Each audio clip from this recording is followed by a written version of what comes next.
Hello, hello, and welcome. Welcome on into the swear word. I'm your host, Brandon Swear, and this is a podcast for the chili community by the chili community. Regardless of your spice tolerance, this is the place for you. Up tonight, we have an amazing episode. We have 3 sauces on Hot or Not. We have a great guest and a very fun game. So, episode 160 starts now.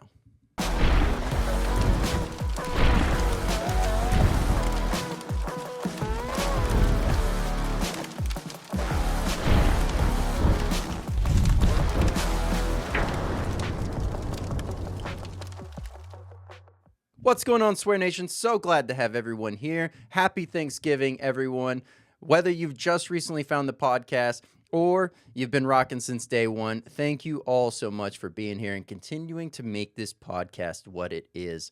Hey, this is, your place for everything with the world of hot. It's Thanksgiving. You're trying to figure out probably what hot sauces can go great with your turkey, what hot sauces can go great with your stuffing, your desserts, etc. All these fun things. And I hope that you've been able to accomplish some of this just by keeping up with what's going on in the podcast. If you're new here, glad to have you here. And don't worry, you can lock on in and you can have a great time with all the stuff that is talked about, reviewed, and just shared here on the overall podcast and channel. So absolutely enjoy every single moment and thankful for every single chance that I have to be able to meet with others and really continue to share this journey out there with all of y'all. So thank you so much. Up tonight, we have 3 sauces on deck. These are all from Hollow Trace Market Farm. Looking forward to jumping on into those on Hot or Not. We also have Becca from Hollow Trace Market Farm here to discuss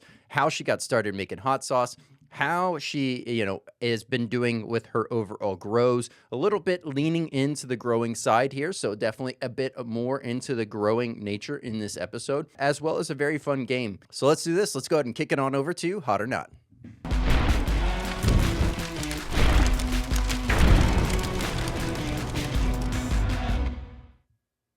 Hey, welcome on into Hot or Not. If this is your first time checking out Hot or Not and or the podcast, I do things a little bit different here. I don't do a 1 out of 10 scale. I do a 1 out of 5. That's really based off of 5 different categories. Those categories are heat, aroma, flavor, versatility, burn. I add those up, average them out, and gives us our total swear word rating. Now, up tonight, these 3 sauces are all from Hollow Trace Market Farm. And if you're in the local Fort Worth area, these are all easily accessible to you, as well as great produce and other tons of great goods. So highly recommend checking those out. But let's do this. Let's go ahead and jump into the first product. Beautiful, bright red sauce right here. This is the Fresno Tamari hot sauce. Now, for those that are keeping track, yes, there is a perforation on the cellophane. Got my trusty tablespoon. We're going to get this one opened on up here. Wow. Beautiful aroma right off the bat. You're picking up what smells like some onion and some garlic. You're definitely getting those nice Fresno peppers. I'm salivating just thinking of this sauce. It sounds amazing. It looks amazing. I cannot wait. Let's go ahead and jump on in. And yep, nice medium consistency. Same amazing aroma. Very bright, very out there, letting you know you're getting that onion, that garlic, that nice savory smell, that savory aroma to this sauce. But cheers. Oh, man. Absolutely beautiful. Oh, my goodness. So good. This one is an absolute home run. If you're just starting out, like when you're in the Fort Worth area, and then you can pick some of this up from Hollow Trace Market Farm, highly recommend you checking this one out because this is a home run. And if you're working on your own personal best, grab that one as well. It is still amazing. It is a huge flavor bomb. Let's talk about the heat. Initially, just a slight sizzle on the tongue, and that's about it. Nothing really going towards the back. Nothing really going towards the throat or the stomach or the chest. All in all, just a nice mouth sizzle. Now, from a overall flavor standpoint, that nice savory body coming forward right there. You're getting a nice Fresno pop with that accent of the onion and the garlic really shining through. Those 3 are just holding hands as they cross that, palate, and they're rinsing over your taste buds. You're getting a little bit of the vinegar, but nothing too crazy. And just a little bit of salt is really the main things you're picking up from a flavor standpoint. So absolutely love this one here. If you're working on your own personal best, this one here is going to be a nice mild sauce but absolutely flavor packed. One I would be gravitating towards anything breakfast, anything like burger sandwiches. This would go great in salad as well. There's so many great avenues. Toss this with some like vegetables. You're really going to awaken those vegetables. So ingredients for the Fresno Tamari hot sauce are, well, Fresno peppers, bell peppers, white onion, garlic, rice, vinegar, and tamari. Well, this is the Scotch bonnet hot sauce. Bright orange color here. Just a great visual pop. And yes, there is a perforation on the cellophane. All right, so here we go. Let's go ahead and get this thing a nice pour. Love the aroma here. Nice medium consistency. Nice well balance between the high flow and there also being some mass in there. You're seeing some seed bits. You're seeing some pepper pulp. Aroma wise, picking up the peppers, picking up the onion and the garlic. Cheers. Oh yeah. Oh yeah. That is so good. Absolutely loving that one. You're definitely picking up that nice overall savory body and a bright garlic pop. As that bright garlic pop starts to come in, then you're starting to notice all of a sudden that Scotch bonnet really start to fade in, and it really kind of lets itself be known. Now, there's also a much quicker initial heat to it, but that initial quicker hit of heat also kind of fades back a little bit. And then you can feel that really Scotch bonnet come on in there. So my guess is, I don't know if this is maybe just the overall ratios in which there are going on in here, or if there's something else in this sauce that is adding to that overall heat. So absolutely love that. From a initial heat standpoint, if you were just starting out using this in moderation, you could definitely get away with it and still have a great time. Now, if you're working on your own personal best, this is going to be nice, mild to medium, dependent on where your tolerance is at. But most would say this is a medium sauce. So absolutely enjoy it there. Now, areas that I would be able to gravitate around and utilize this are going to be like proteins, veggies, proteins, rice. This could go great in some salads. This could go great in some soups, some stews, sandwiches, burgers, tacos. Once again, if you're working on your own personal best, this can be a nice medium heat. Ingredients are Scotch bonnet peppers. There we go. Cayenne pepper, bell pepper, white onion, garlic, and white vinegar. This one here is, well, this is the Big Mama hot sauce. As you can see, it's a nice darker orange, we'll call it, color to this. Now, there's little remnants of what look like maybe some red peppers and some garlic and some things like that going on in there. Does have a perforation pull tab. Beautiful flow, nice medium consistency. Once it gets going, it gets going. Oh, man. You're able to pick up the peppers right away. A nice accent of the garlic. Maybe a little bit of the vinegar here. And that's basically the main notes that you're picking up. Cheers. Oh, man. Oh, yeah. That's the good stuff right there. Absolutely love it. It has that great Big Mama flavor, that heat that comes on almost straight away. And it starts to just really attack the mouth, get around the gums, the tongue. And you're starting to feel it now creep into the back of the throat a little bit. Absolutely loving this one here. Nothing really in the chest yet, nothing in the stomach, but an absolute pleasure. Savory, nice kiss of garlic, and that great Big Mama flavor just throughout the whole entire time that you're eating this sauce. This one here is definitely going to be geared more towards those individuals that are constantly working on your own personal best. You're pushing yourself. This is going to be a medium to high heat sauce, dependent on where your overall tolerance is at. Where this would sing and shine, burgers, sandwiches, pizzas, tacos, anything pretty much Mexican. This would go great with Asian food as well, great with Cajun food, great with all kinds of different dishes. Only thing I can think of that might not pair as well with this might be a dessert, but I could probably still talk myself into using this on a dessert because I just absolutely love it so much. Now, the garlic note on this isn't super strong and forward in the sense that it's going to be the thing that stands out. All three of those main key notes that I was talking about in a flavor standpoint really sing forward together in unison. So absolute pleasure there. I can feel it now really leaving the front of the mouth, but amping up in the back of the throat. and it is just slowly turning up that dial. So ingredients are the Big Mama peppers, the bell peppers, the white onion, garlic, and white vinegar. If you enjoyed the products that were featured here tonight, I'll have the direct links down below for Hollow Trace Market Farm and all the ways that you can keep up with them. And if you're local to the Fort Worth area, head on out there, grab some great produce, you grab some great overall hot sauce and other great products that they have available. And let's do this. Let's go ahead and jump on over to tonight's discussion.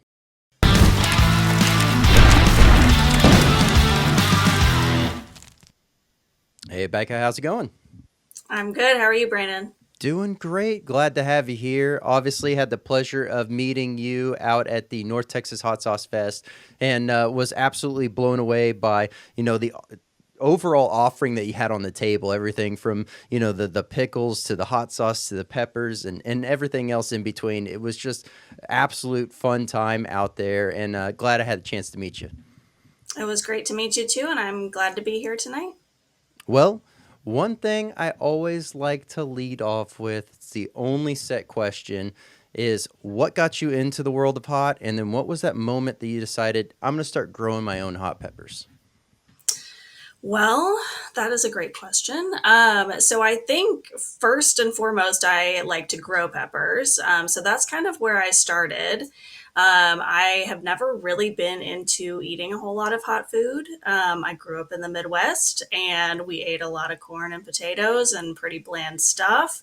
And so when I moved down to Texas and, started eating more with my now husband, Drew, he was really into hot sauce and spicy food. And, he's willing to try just about anything.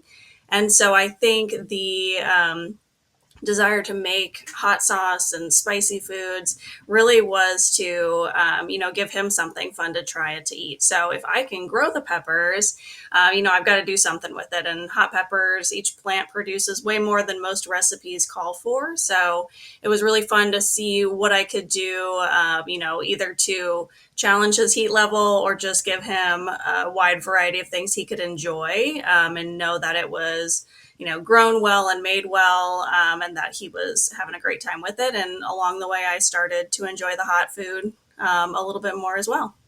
Very cool. Now, one thing, that you had mentioned, obviously, growing up in the Midwest, it really allows for, there's much more people out there that are normally growing or tending to the land, raising cattle, etc. So was that kind of your overall background, was like a lot of that growing up? I did not come from a farming family like my immediate family, but my mom's side of the family does have a lot of her aunts and uncles and cousins and things like that raised a lot of corn, and soybeans and things like that, in Illinois. And so we did a little gardening at home. My mom is great at growing flowers and herbs, and she was always very knowledgeable about more of the landscape type of plants. And so eventually we started growing things together as well. We had a little garden that we would do mostly tomatoes, and but something fun to do together. And so she had that love of plants and growing. And then I also did get to experience a little bit of farming when we'd go visit grandma and grandpa. Have big days where you do a corn harvest, and then we would all process nice sweet corn to have for the rest of the year, and share that amongst the family. So there's definitely some farming in there, but I definitely was not raised on a farm. Okay. All right. Fair enough. One thing, it's always interesting to kind of get a glimpse into that because there's some of those that are out there and they're creating a sauce or a spicy product in general, and it's like they had this culinary passion that was sparked from a early on family tradition that was kind of like instilled into them. And so I was just curious if maybe that had happened early on for you. And it sounds like it kind of did, but not maybe say the same full magnitude of like that being your day in, day out, which is, absolutely perfectly fine. It's always fun to find these passions in life as we get older to start figuring out like things that actually matter to us, that as we're young, as we're kids, and even as we start to become teenagers, we're not like fully the world is still so fresh, right? And so you don't know what you should appreciate and hold on to. And it's always fun to see those kind of play out later in life. Yeah, definitely. Having kind of seeing glimpses of your past kind of come into the future and really play more of a major role. Like my dad did a lot of cooking. He was a great cook. He made lots of delicious food. None of it was spicy, but it was all good. And so I think my love of cooking comes from him, and then growing plants and things comes from my mom. And if you can put those two together, then you're making the most of it. Absolutely. Well, all right, because I know that you're not just growing just straight peppers over there all the time, 24/7, right? So I guess walk me through, if you will. Do you grow mostly in ground? Do you do some in pots? Do you do some raised beds? Kind of what does that landscape kind of look like for you? For sure. So I have a small farm called Hollow Trace Market Farm. It's very small scale. I don't use any tools other than hand tools, like just shovels and rakes and, lots of digging and weeding with my hands. So it's very small scale. I think my growing space for the crops is about a third of an acre. Everything is planted really closely together so I can get a lot out of a small amount of space. And it's definitely, enough work for one person. But would be hard to scale up with the techniques that I use. So everything that I do is in ground. I don't have any more room to build any more facilities to do anything like hydroponics or any indoor growing, but I do utilize things like frost cloths or shade cloths to prevent, getting burned in the summer or in the winter, either by the sun or the cold. So I'm protecting the plants a little bit, but mostly they are temporary structures that I'm using. So everything's in ground, just out there in the elements, and I do the best that I can to protect it with the tools that I have. But mostly just being smart about what I'm planting when, and trying to just watch the weather closely and plan for any changes. Well, absolutely. That's a lot of, just alone. That's a lot of work for one person to really tend to and go through the not only the logistics aspect of knowing how to properly use each square foot of what you have to grow in, but then it sounds like you're also doing kind of like some companion planting going on in there to really maximize what you have going on, and yeah, to know that the times to be able to harvest and to not make sure that you're disrupting the growth pattern of the plants next to it is no small task. So how long did that kind of process take for you to kind of get in a nice rhythm? Yeah, so I've been farming full time for about 3 years now. I took over the farm from my friend Charlie, who, they decided they were going to move on to, do a little bit of retirement in the mountains. And so I kind of had an established farm to take over and run as my own. But it did take some time to figure out, like you said, those rotations and those patterns, how to put all the puzzle pieces together to make it work, to have a weekly harvest, to get as much out of the land as I can without being disruptive, without, hurting the ground, hurting the other plants around it. I've been gardening on a smaller scale and, doing a little bit, I guess, of small scale farming for about 10 years. So I've got lots of experience doing that, but just the full time farming of 3 years, I finally feel like I have a good rotation. And I just kind of realized it earlier this year. I noticed in my planting plan, it's like, oh, I always do sweet potatoes after potatoes. And then after sweet potatoes, I usually do onions and tomatoes. And so just kind of recognizing those rotations over time and noting what does well and, making the timing work as far as, like you were saying, like planting and harvesting. Things get planted and harvested at different times all year round. And so figuring out what those good rotations are has been kind of, nice to feel the rhythm and feel it working well finally this year after 3 years of farming full time. it's got to be a nice, just a relieving moment to be able to have that kind of click happen for you. Something that you had mentioned a second ago about using basically just the hand tools only, right? I love that. I do have a small, it's like a, it's not one that you walk behind type of tiller. I have one of those small handheld ones. And really, I've only used it to initially break up a lot of the clay, right? And clear out the Mm, rock and find all that stuff. And I didn't want to do that, but I also knew that I had too much space for one person to walk around with a spade and a pick to kind of find the rocks and move. So that helped me expedite that greatly. But yeah, to that point, a lot of what I do now is just only hand tools. mhm, And for that same reason, I don't like to disrupt the soil life and what's going on down there because you get it in balance. You have that nice ecosystem going on down low. You don't want to destroy it and disrupt it, right? And so I think a lot of folks tend to lean into, and we can get into that in a second as well, but lean into these heavy tools which they don't understand the damage that it's actually causing. Like, sure, they may not be doing some other, let's call it a cardinal sin that they don't want to have occur, but they incur a different one by doing that. So I mhm. applaud you for sticking with the hand tools. Yeah, it's definitely kind of, you pick your philosophy of farming and stick with it. So it sounds like you've done kind of the no-till vibe as well.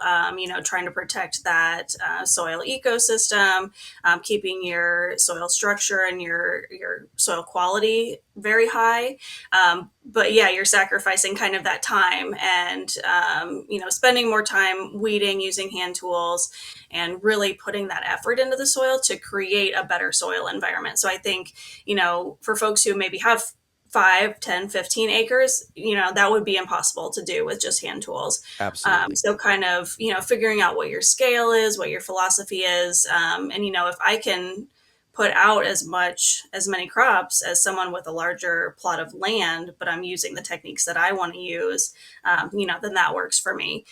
So yeah, I think that, just kind of deciding that's what I'm going to do and sticking with it and knowing that it is going to be a little bit more work up front, but it's going to create that high quality produce in the end is really what I'm looking for in that long term health of the soil. Yes, absolutely. Now, something that most gardeners, starting out, they want to start growing, right? They'll rush to the store, they'll grab the first bag of a familiar brand that they know, right? Oftentimes, they'll lean towards the Miracle Grow, and they don't realize fully what's in it, and then they start to either put that in pots or try to work that into the ground, which oftentimes they're buying something that's a potting mix, and then they're trying to hope that it works for the in-ground mix. And it sure it's not the end of the world, but these little lessons that you're able to pick up as you go are greatly beneficial. And if you look back as like someone that's 2-3 years in, and you look back at all the lessons learned and money spent on those headaches for maybe a small yield, maybe a decent yield, maybe no yield, whatever the case may be, it's always a roll of the dice as you're trying to learn things. But one thing that was pivotal for me was the day that I decided, you know what, it was, golly, what was that, I think it was 2016 or was it 2018? Either way, one of those, I ended up having a side by side test. I did one row. It was a 36 by 48 on both sides, and so I had one row of that going with all organic, and one row going with synthetics. And I was looking at it, and sure, the synthetics shot up great Mhm. right out the gate, looking strong, but they just struggled as the year progressed, right? As to where Mhm. the organics were slow to start, but then just took off and became absolute beasts. And so it was that moment I was like, I'm done with synthetics. I'm done with all that. And then I started really educating myself more on things that I'd already heard about and already kind of slightly looked into, but thought it was kind of too good to be true. But then it's one of those things. I've talked about it before. It's ultimately, the Earth has been around a lot longer than we have, Mhm. and it hasn't relied on us to be able to make it sufficient. So we don't need to meddle in it with random chemicals. So Yeah, for sure. Like, definitely working, viewing the garden or the farm as part of the ecosystem has been very beneficial to me. For a long time, there's been a long history of people, promoting synthetic fertilizers, that being kind of the traditional way that everybody is farming, or, is viewed as the easiest or the best way to do it because, like you said, it gets those good results right away. But yeah, if you're, just trying to work against nature when you're growing in a system that is part of nature, you're gonna run into trouble. And sometimes those quick solutions, whether it be fertilizer or pesticide, are going to come back at you with some kind of problem, and then you're going to have to fix that problem, and then another problem after that. So rather than that, I kind of take the philosophy that you do and I work with the ecosystem. So I don't spray any pesticides, even organic ones. I'm not using herbicides. I use a little bit of organic fertilizer, but mostly compost and building the soil to be as healthy as it can. And yeah, I get some bug damage, but a lot of times it's not an outbreak. I might get a few aphids, but then the ladybugs come along, and they help take care of them. So kind of, taking a little bit of loss, but having an overall healthier plant and a healthier product that is going to reflect that in flavor, and in bounty too. Like, you're just going to end up over time. It's going to be a slow process. It's not going to, necessarily be the best the first year, but over time it just builds and builds. So definitely more of a long-term philosophy, which is not everyone has the patience for that. They want the tomato plant to produce tomatoes this year and have them mhm. be abundant. And yeah, you can do that, but it may not work every year, and it may not be more secure in the long run. Absolutely. Something you had mentioned there about like people planting, say, in your example, a tomato plant and wanting tomatoes that year. Because, this instant gratification aspect of life is so prevalent these days. And so it's always funny whenever I know that someone is heavily rooted in the instant gratification and they're telling me that they're going to start growing. I jokingly and knowingly that it's not going to be that case, I always encourage them. Oh, you should grow asparagus. Yeah, grow asparagus. It'll be fine. And Oh, that's it. You have to wait. You have to wait before you really start to get anything from asparagus. So it's that breaking moment. They're either going to stick with it and they're going to like it, or that's going to be the teetering moment where they're like, all right, well, I don't have the patience for this. But mhm. you know deep down, everyone needs to find that level of patience again, because Mhm. instant gratification, I mean, if technology goes away tomorrow, think of how many people are going to be freaking out just simply over the internet not being around and answering their every beck and call. Because, I mean, I love AI and I love all the things that it's able to do for us, but there's so many that are heavily dependent on it, almost as if it's their daily counselor.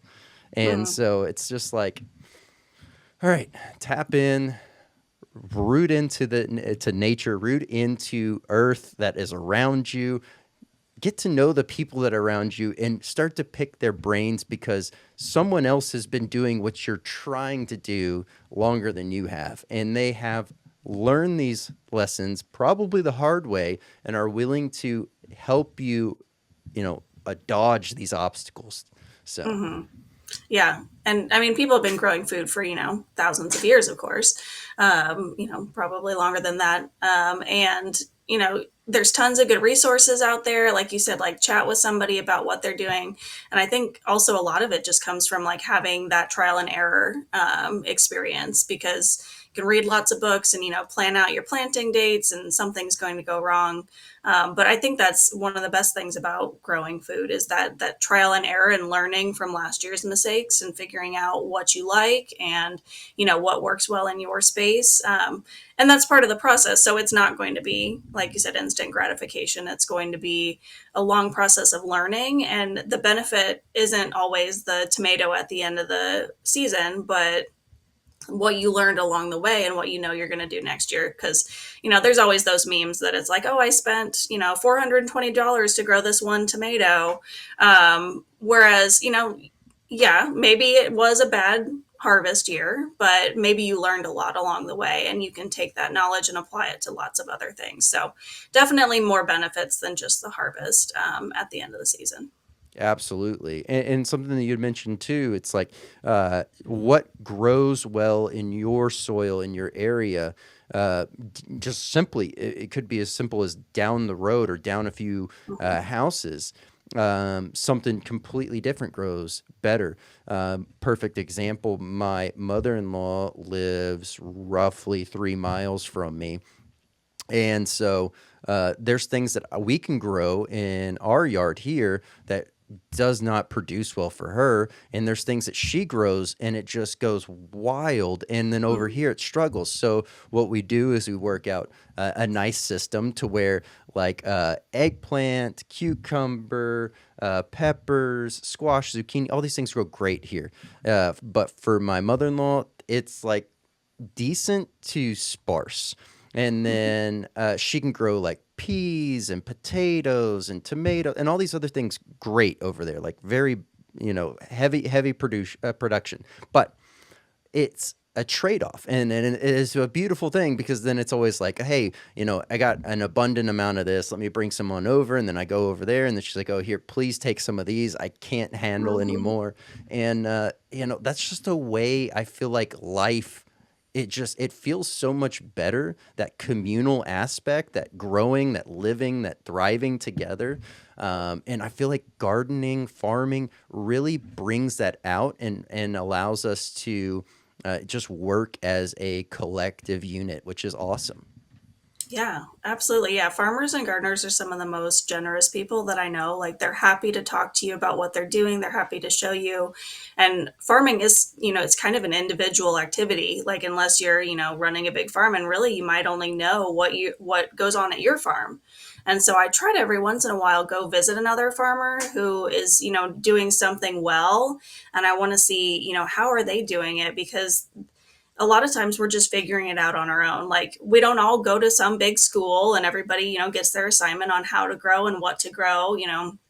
Each property is different, each set of crops is different.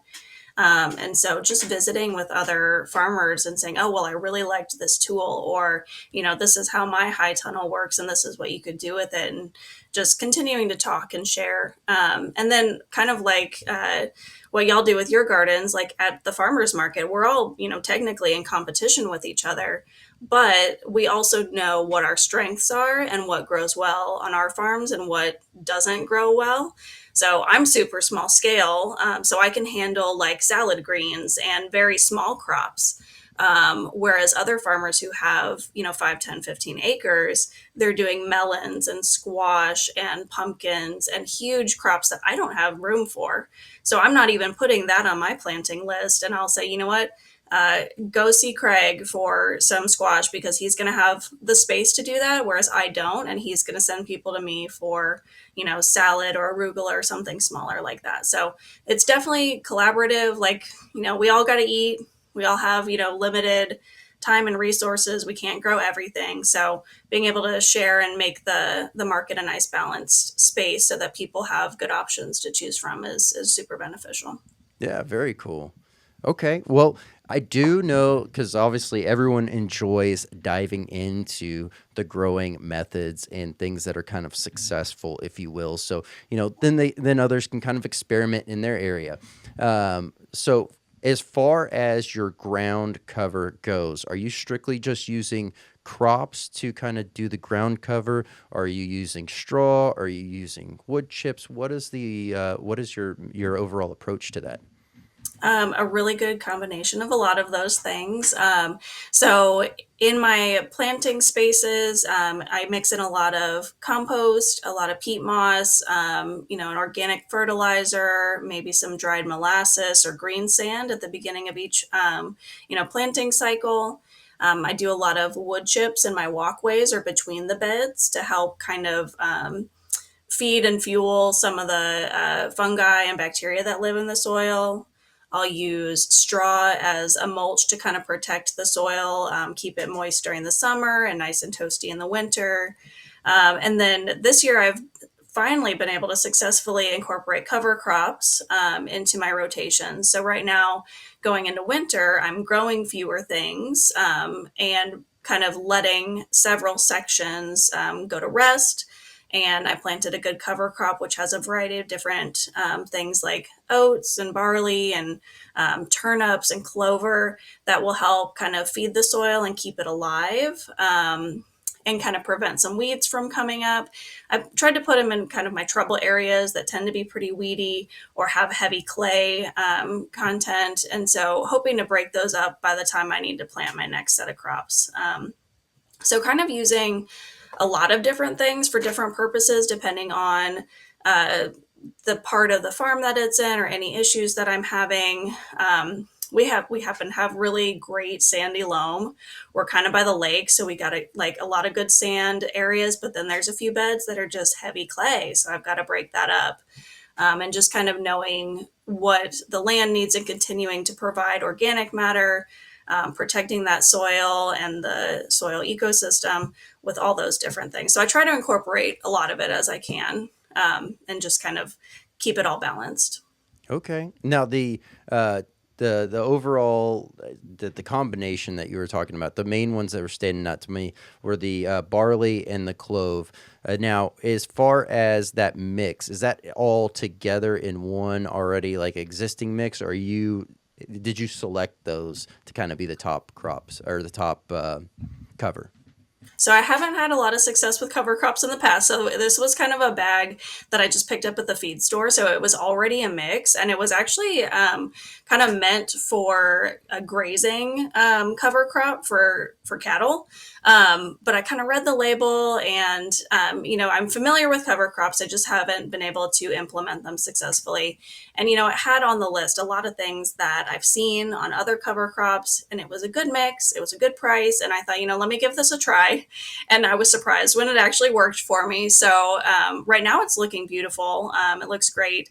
And so, just kind of knowing what I know about cover crops so far and knowing that all those things would not, stay in the ground and take over, because I'm going to need them to go away eventually. But they all looked like things that I could, when the time comes, turn them into the soil, pull them out, or, cut them back real low and kill them off before my next crop. So it was an established mix. So we'll see how it goes this year, and if it goes really well, maybe I'll use the same thing, or maybe I'll go for more of a mix that was meant to be more of a crop, cover crop rather than for animals. Okay. Yeah, the reason why I ask is I had tried cover crops as well, like you were saying, for a while, and it just was not taking.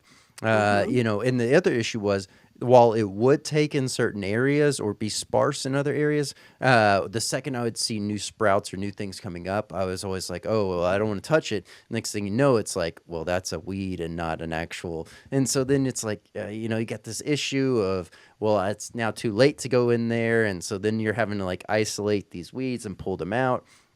And so just something that I was noticing. And then I ended up switching to RCW method, the meal chip wood method. And so I've absolutely been blown away and love that. It now, because of all the chips, it causes a nice weed barrier itself. And whenever I do see a weed, it's super easy to just walk over there, and it's the lightest little pluck to get it out. Um, Nice. so, and it's done wonders for, as you're very well aware, the Texas heat, to be able to have enough of a barrier to keep that moisture deep down in the soil. Yeah, all in all, that was my solution, because I could just never get those crops to grow, that little top cover, to really help, thin out the issues and help keep that water and moisture in. So that worked out well for me. The other thing I was going to ask about was more or less like sacrificial plants, if you will. Do you keep like the weakling plants in there in the mix? Yeah, I think I do. I hate to pull something too soon when I see an issue, just in case it'll spread to something else. But I had that happen with I had a bunch of greens like kale, collards, Swiss chard, and mustards all planted in one area. And I noticed that the Swiss chard was getting just eaten up by something, probably a caterpillar of some sort, and it hadn't yet spread to the other crops. And I was like, I could cut this way back and see if it'll grow back and see if it, if the bugs move on. Or I could wait until the weather changes a little bit and hopefully, some new predatory bugs or birds or even just the weather change might get rid of this pest on its own. And so I didn't pull them. I just started more seeds inside and hoped that, by the time this pest was gone, I would still have time to plant some more. So it really depends on the crop and, what's going on. But I tend to leave things unless they're causing an issue. Okay. And I oftentimes have, more things to do than worry about one specific thing until it is an issue. So yeah, I try to leave things as kind of a little bit of a trap crop to kind of distract from all the other things that are doing well still. That's it's funny that you said Swiss chard because so 3 years ago we were planting Swiss chard and I kept them so isolated away that they were untouched. They grew plentiful and I loved it because I do love Swiss chard. But uh, this year I just happened to be like, you know what? I'm only going to grow in this one area this year. It was a smaller grow. I didn't really care. And I put the Swiss chard there next to all the rest of the peppers, the arugula, the cucumbers, the squash, zucchini. Like I had it nice and staggered. The pests only went after the Swiss chard. And I was Hmm. like, I will gladly let the Swiss chard go this year and just continue to have healthy plants everywhere else.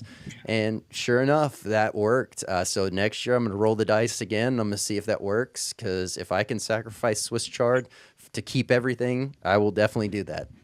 That's so interesting because I've never had trouble with like bugs on Swiss chard before, and this year it's just that's the only thing that's being like decimated. So that's interesting that you're also having that problem. There must be some bug that's just really into chard this year. Yeah. Well, and this year, because of that, I've also had a higher presence of lizards, which is great. Mm. So I've Mhm. had, golly, there's probably now 15 horned toads in my backyard, a whole bunch of geckos. But they're just they literally once a couple kind of sets up in one spot, you'll see them leave, and then the younger ones stay there, and then it's like next thing you know, they're just staggered all around my house, just eating all the bugs, and I'm like, this is great. Um, they don't seem to bother the ladybugs because I still have a nice healthy ladybug population. I haven't seen but two praying mantis this year. I didn't release, and I haven't released any in 2 years. But uh, one year I went wild. Foolish me, I was just like, beneficial bugs are beneficial bugs, and so I bought a whole bunch of ladybugs, lacewings, praying mantis, and I just dropped them all out there at once, and it was fine until the mantis egg hatched, and when the mantis egg hatched, then it just ate all the other bugs, the ladybugs, everything. And I was like, oh, this is not good. But I had so many praying mantis out there, it didn't matter because everything else was just gone. But Yeah. now it's kind of equaled out. So good there on that part. Okay, all right. So where do you sit with like say compost teas? I know obviously you do composting. Have you utilized that to make like a compost tea or compost brew? Yeah. So Charlie, who I took the farm over from, he kind of taught me his method of using a compost tea. We try to do it once a week. I've had a little bit of issue with they call it a fertigator, the thing you hook up to put the compost tea through your drip line irrigation. I've had some issues with that mechanism, but ideally, I would brew my own compost tea, once a week and put that out on everything, as it was seasonally appropriate. But yeah, that I feel like is a great solution. A healthier, strong plant is going to be less susceptible to pests or diseases. Even some of the crops could use a little spray of that every once in a while to ward off some of those, soft shelled bugs like aphids and caterpillars and things like that. So I haven't done it as much recently, but I do really enjoy, making my own compost and compost teas and things. So yes, the answer, I do like to use those things. It just kind of is a matter of time and the right tools to do so. Absolutely. Well, and the reason why I asked that is I also love compost teas.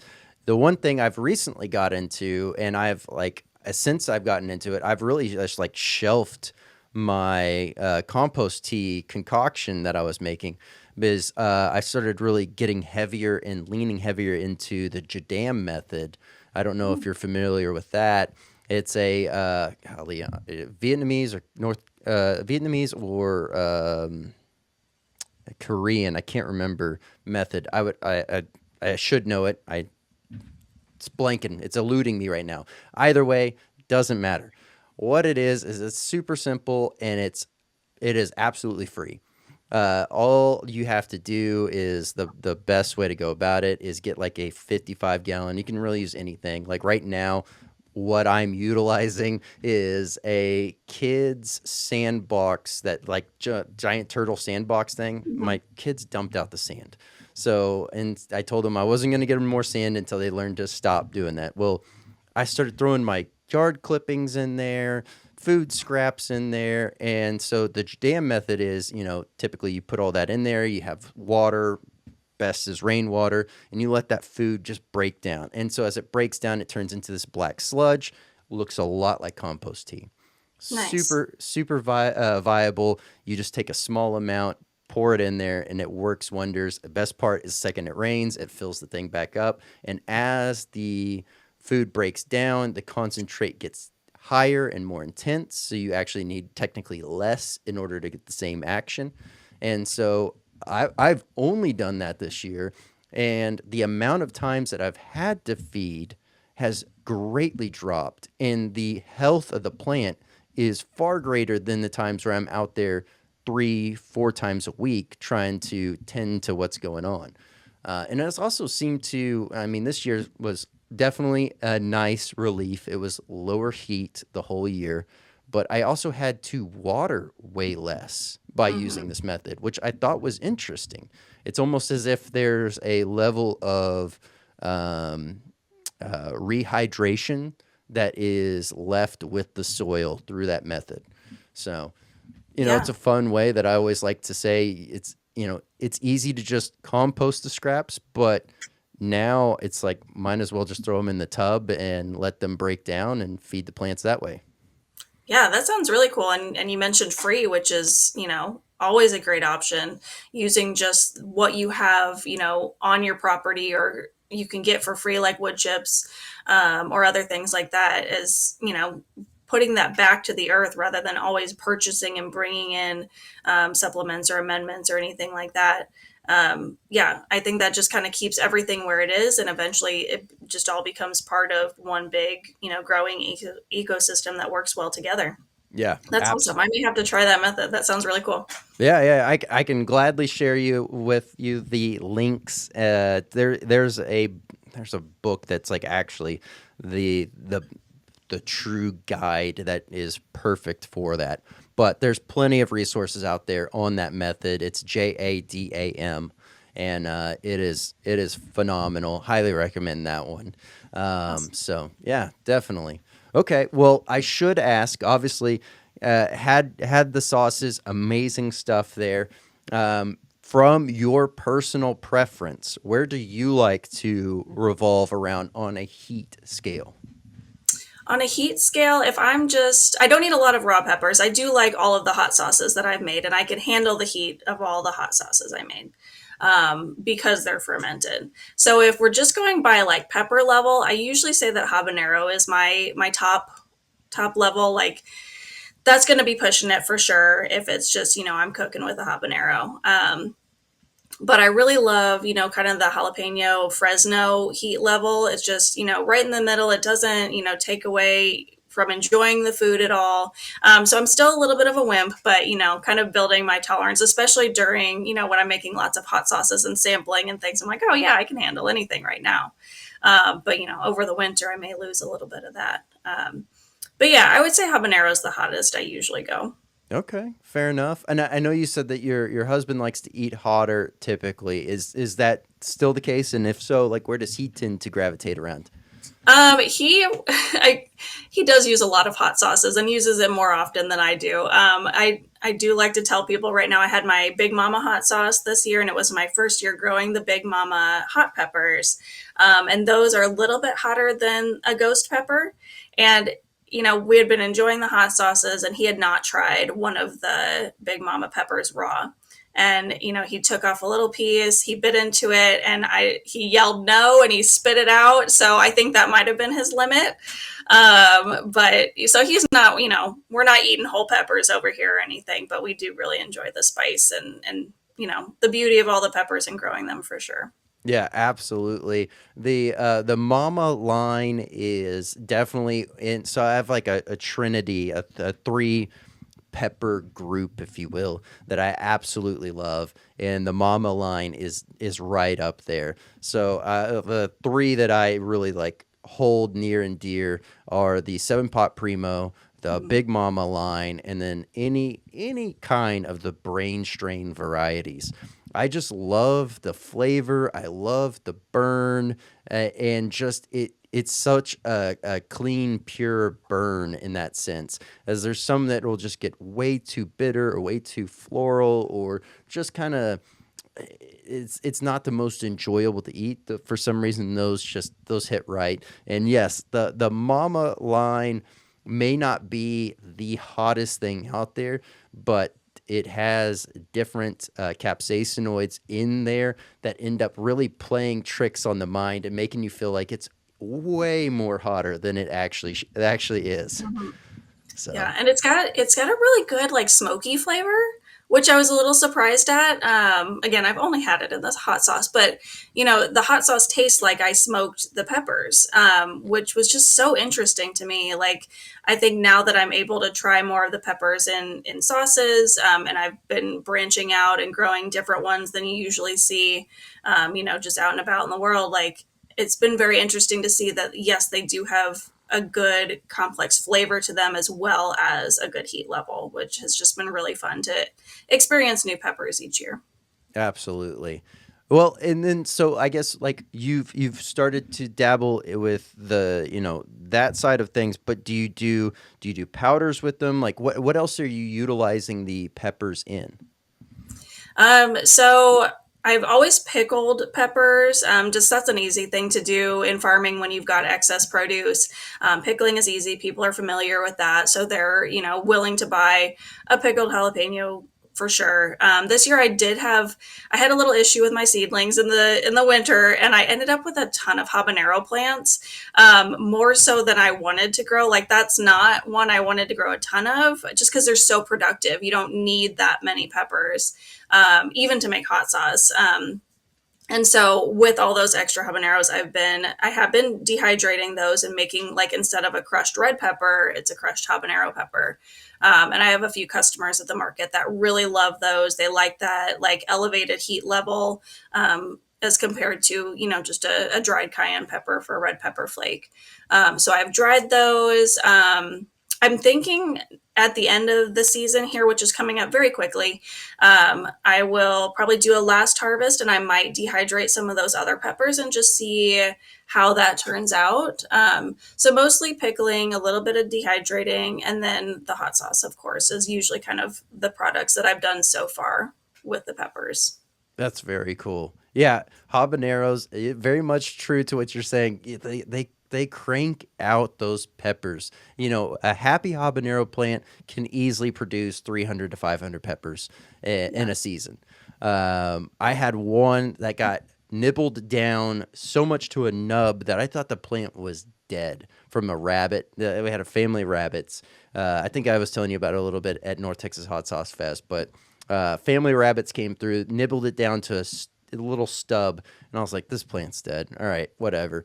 It came back late in the season Mm-hmm. and then has just been producing like crazy. I've probably pulled off 350, 370 different peppers. I know I have 210 downstairs because I was counting them out to hand some out to some family members and then debating if I'm just going to turn this into like a habanero salt or something. Ooh, yeah. And so I'm like, because I had I ate 40 on a live stream, and then I was going to eat. I ended up eating another 20 with a dinner, and I was just like, I could eat these all, but that's just a waste. Like, I got to do something that will Mhm. help others with this because it's just like, uh, yeah. And not to mention, so I was growing a peach habanero, Mhm. or that was what that one was. But I don't think that was a true, because it's not how I remember the peach habanero last year. So I'm wondering if something kind of didn't cross into it because it has a lovely purple streak down the side of it. So it's kind of got like a purple stripe, and it's a little bit more floral than a traditional habanero. Okay. So, yeah, I was just like, Very eh. interesting. Yeah, it was definitely a nice surprise, but not what I was intending. So it was one of those things that like probably not going to save seeds on it because I personally don't care to grow it back out. Mhm. But it was definitely worthwhile. Awesome. Do you do a lot of seed saving for your hot peppers? I used to do it more so, but now I have. I mean, over the years, I've ended up amassing quite a collection of different varieties of peppers. Um, but really, I guess my last like big grow was 2020, and then from there on it's been very small, like by saying small, 60 to 70 plants at a time for just peppers, right? Before then it was 235 to 275 different pepper plants out there, so like a drastic drop off. And so Mhm. now it's like I am intentionally growing, and like this upcoming year I'm already kind of mapping it out. I'm thinking I'm probably going to grow maybe anywhere from like 25 to 30 different pepper plants. And then I really got to hone that down to maybe like 10 to 12 different varieties, is my Yeah. thought. So, Yeah, that's always the hardest part. I start out with my list and how much space I have. I'm like, okay, but I want to grow all of these different hot peppers. And really, you don't need that many plants for each one. But sometimes, if you want to bring them to market or, have enough to make a big batch of sauce or something, you do have to have a couple plants. But that is always the hardest part because there's so many good peppers out there. And they all look very cool when you're like flipping through the seed catalog and like, well, I got to have one of those for sure. yep. And that's where I lean into what I had mentioned earlier. My mother-in-law is Mm. great at growing jalapenos for me and stuff like that. She grows them for her own use, but then she always knows whenever I come over, I'm out there just raiding the plants and I'm eating peppers in her backyard, and Mhm. it's always a great time. And then she'll grow banana peppers for my younger daughters, and they love that. So it's always a great time in that sense. So then I tend to grow. I really tend to grow like ghost pepper and above only. But then every once in a while, I'll throw in something that's like, Scotch bonnet or Bohemian goat or, maybe a habanero in there. And so, like, I have a little bit of something that's kind of like a snacking pepper. And so, yeah, it's a lot of fun for me to be able to do that. But yeah, to your point, it is so hard whittling down that line of what Mhm. I'm gonna grow. Yeah, absolutely. Always one of the hardest tasks of the year. Yep, For sure. absolutely. Okay, well, I have a very fun game. I definitely think that this conversation is going to just dovetail perfectly into it. So let's go ahead and kick it on over there. Okay.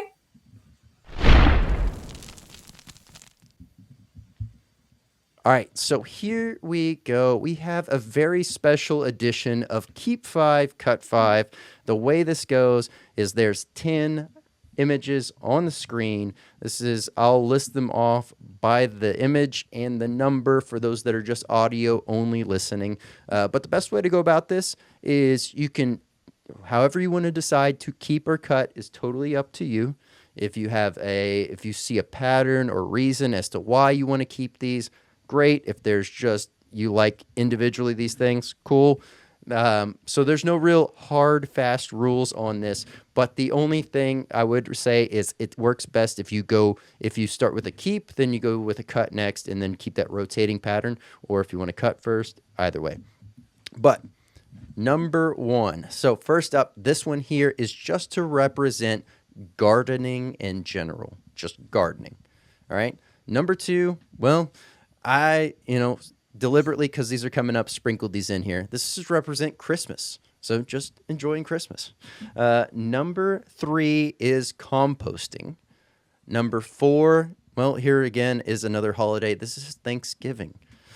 And then number 5, this is cooking. This is really getting in there, crafting your sauces, or just cooking for the family, whatever the case may be. Number 6 is family. Number 7, well, that's synthetic fertilizers. Number 8, this is teaching younger generations, teaching others. That's what number 8 is to represent. Number 9 is working the markets, getting out there, being there, offering what you have. Number 10 is to represent livestock. So Wow. that is the lineup. Oh my goodness. Well, I think you've pretty much represented all of my interests here, except for number 7. Yep. And so it's how do you get rid of any of these things here? Okay. Well, my goodness. I had to give some throwaways, and I also had to make it to where there was not an easy just like, okay, it's only these 5. So Yeah. Well, you've made it very difficult. So I will do my best here. I think we can definitely get rid of number 7. We don't need the synthetic fertilizers. boom. Nobody And needs it's that. gone. Nope, Yeah. nobody does. Nobody needs that. I'm definitely going to keep compost. Okay. One of my favorite things. I think if I wasn't growing plants, I would definitely make compost. So that's a good second option. As much as I love, oh goodness, as much as I love the holidays, I think I'm going to get rid of Christmas. All right. That might be controversial, but I have a love-hate relationship with Christmas. I personally lean a little bit more towards Thanksgiving because I love stuff in my face. But yes, I was going to say, I will definitely keep Thanksgiving because what better holiday where you just get to eat and hang out with the people you like and you don't have to get anyone a gift? Yep, absolutely. Okay, so we kept Thanksgiving. I think I'm going to get rid of number 10, livestock. Okay.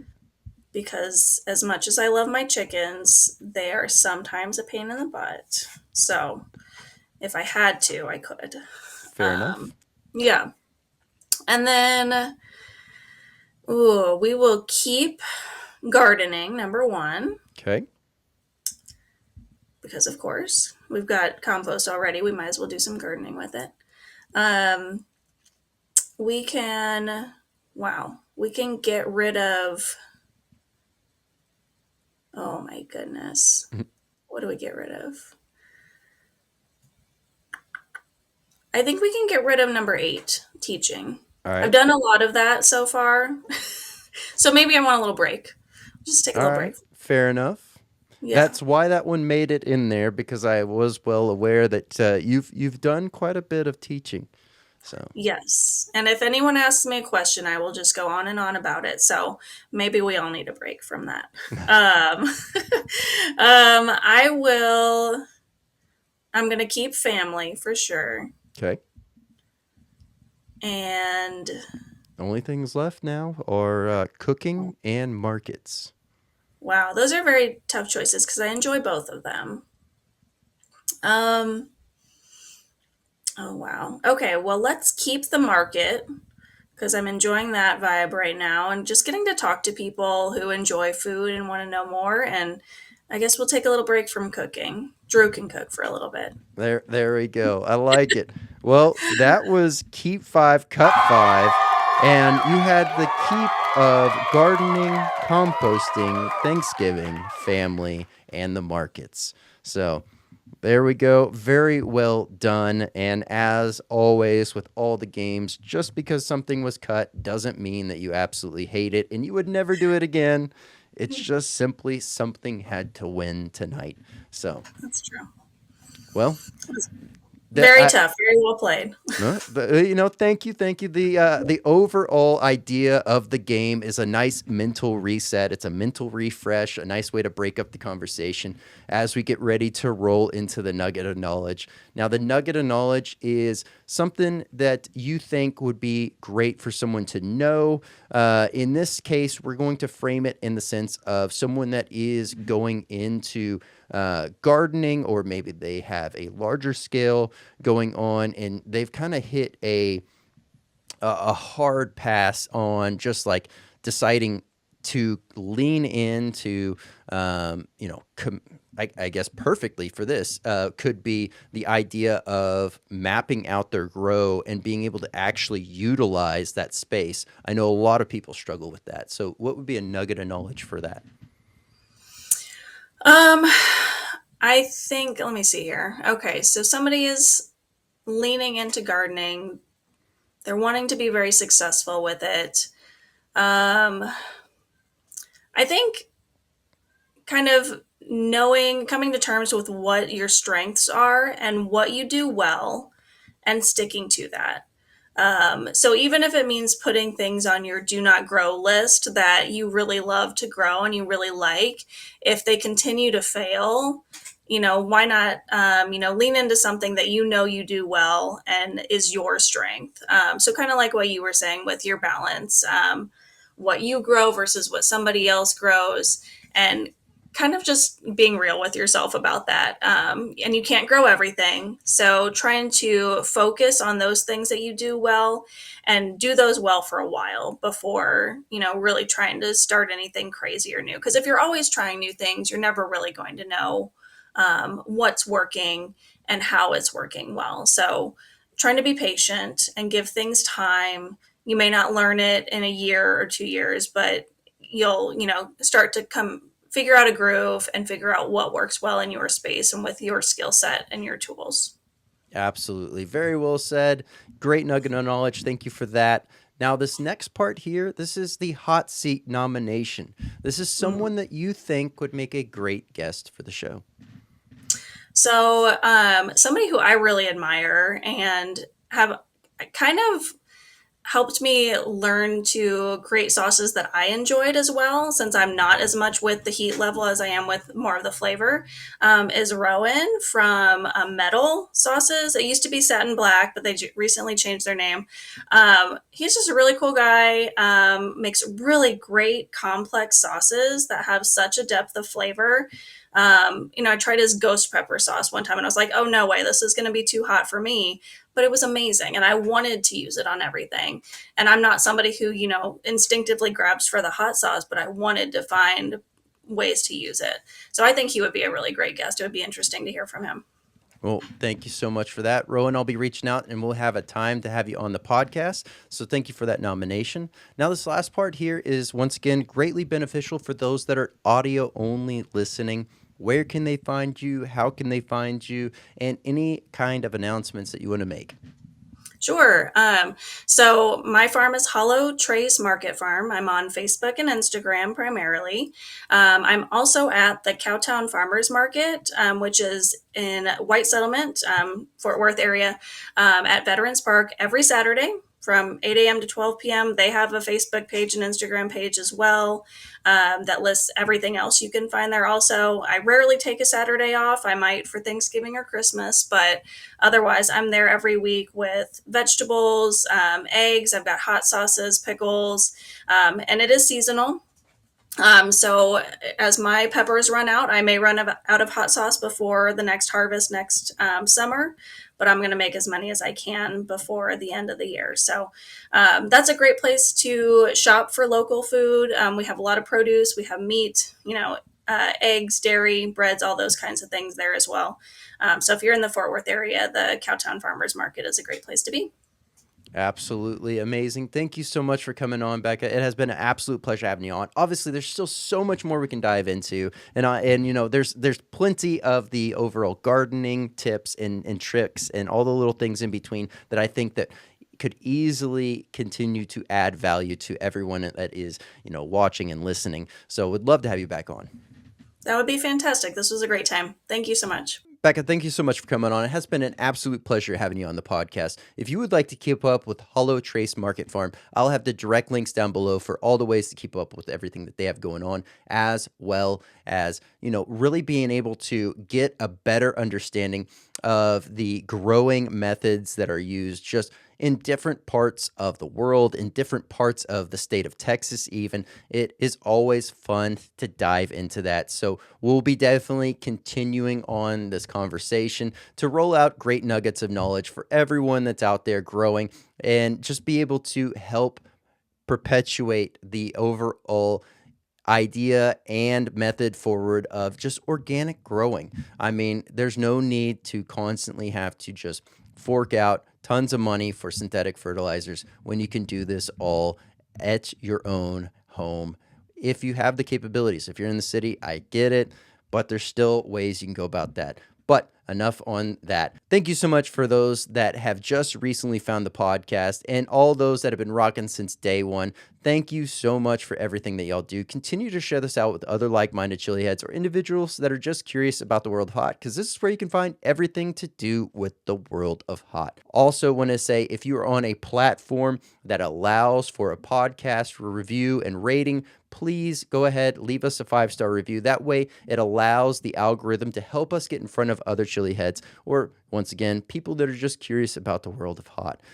Also have open sponsorship opportunities for the podcast. So if you're looking to sponsor the podcast, have a featured segment, reach out via the website, that is theswearword.net, or on socials, and we'll get that conversation started there.